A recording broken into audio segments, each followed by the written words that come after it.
Ketegangan antara Venezuela dan Amerika Serikat kembali memanas.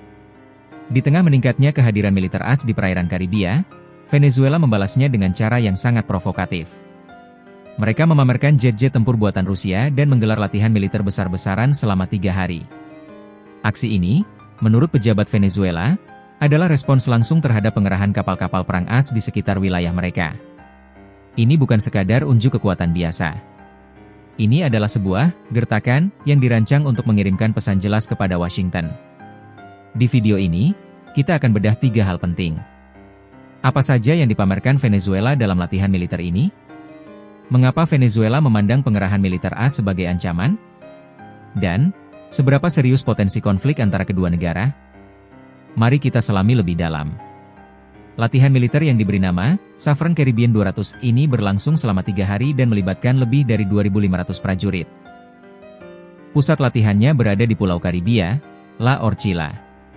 Menurut Menteri Pertahanan Venezuela, Vladimir Padrino, latihan ini mencakup manuver udara, laut, dan darat. Sebanyak 12 kapal angkatan laut dan 22 pesawat terbang dikerahkan, menunjukkan skala latihan yang cukup besar. Rekaman yang disiarkan televisi menunjukkan pesawat amfibi dan pasukan militer mendarat di pantai, sementara kapal perang berlayar dan jet-jet tempur terbang di atas laut. Namun, yang paling menarik perhatian dunia adalah pameran jet tempur Rusia. Pada saat yang sama dengan latihan militer, Angkatan Udara Venezuela mengunggah sebuah video di Instagram yang memamerkan kekuatan udaranya. Video tersebut menunjukkan jet tempur Sukhoi Su-30 buatan Rusia, yang dilengkapi dengan rudal anti kapal. Menurut unggahan itu, jet tempur tersebut adalah Sukhoi Su-30 Mk2 yang dipersenjatai dengan rudal udara ke permukaan KH-31 Krypton. Menurut International Institute for Strategic Studies, Venezuela memiliki total 21 pesawat tempur Su-30 Mk2 dan juga memiliki rudal KH-31 versi anti kapal dan anti radar.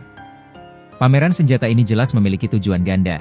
Pertama, menunjukkan bahwa Venezuela memiliki kemampuan militer yang serius dan tidak gentar. Kedua, mengirimkan pesan kepada AS bahwa Venezuela memiliki dukungan dan persenjataan dari Rusia, salah satu rival geopolitik terbesar AS. Jadi, mengapa Venezuela merasa perlu untuk mengambil langkah ekstrim ini? Latihan militer ini, menurut Padrino, adalah respons langsung terhadap pengerahan kapal-kapal perang AS ke wilayah sekitar Venezuela. Kapal-kapal AS yang dikerahkan meliputi 3 kapal perusak kelas Arleigh Burke, kapal penjelajah, kapal serbu amfibi, dan sebuah kapal selam bertenaga nuklir. Meskipun AS mengklaim pengerahan ini adalah untuk memerangi perdagangan narkoba, Presiden Venezuela Nicolas Maduro menolak alasan itu.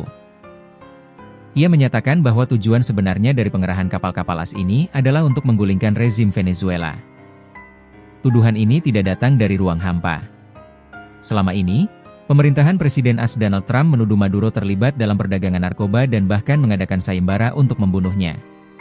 Selain itu, latihan militer Venezuela ini diluncurkan sehari setelah Trump mengaku telah menyerang 3 kapal di Karibia, yang dituduh mengangkut narkoba dari Venezuela.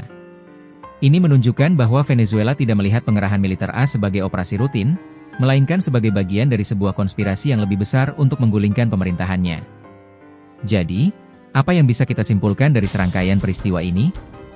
Eskalasi ketegangan, baik AS maupun Venezuela tampaknya berada dalam spiral eskalasi.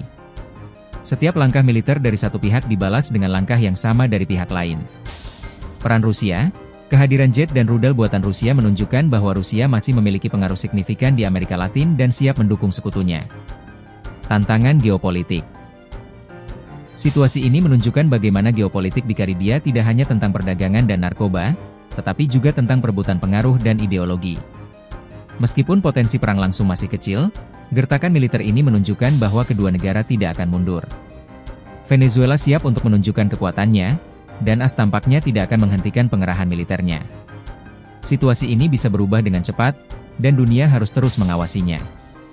Bagaimana pendapat kalian tentang aksi Venezuela ini? Apakah kalian setuju bahwa ini adalah gertakan yang efektif, atau justru sebuah langkah yang bisa memicu konflik? Bagikan pandangan kalian di kolom komentar di bawah. Dan jangan lupa, like video ini jika kalian merasa informasinya bermanfaat, subscribe ke channel kami, dan aktifkan lonceng notifikasi agar tidak ketinggalan video terbaru. Sampai jumpa!